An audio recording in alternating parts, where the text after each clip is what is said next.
Welcome to Burlap Teachers. Enjoy the video. In this video, I will explain how to remove Audi TT seats.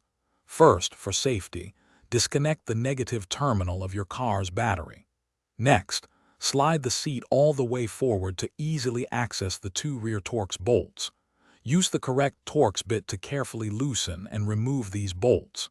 This initial step ensures you have clear access and prevents any electrical issues during the process. Once the rear bolts are out, slide the seat completely backward.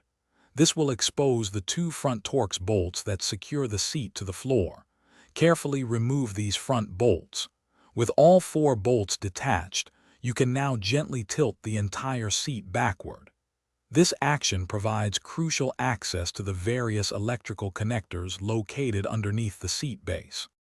Now, with the seat tilted, carefully disconnect all the electrical plugs. There might be several, so take your time and ensure each one is unclipped properly. Double-check that no wires are snagged or caught on anything. Once all connections are free, you can carefully lift the seat out of the vehicle. It's often helpful to have a second person assist you with this step. To reinstall your Audi TT seat, simply reverse the removal steps.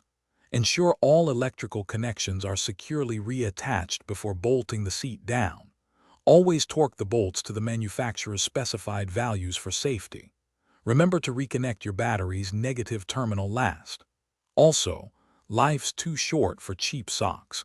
Check the description for a link to darn tough socks with a lifetime warranty, plus other great deals you won't want to miss.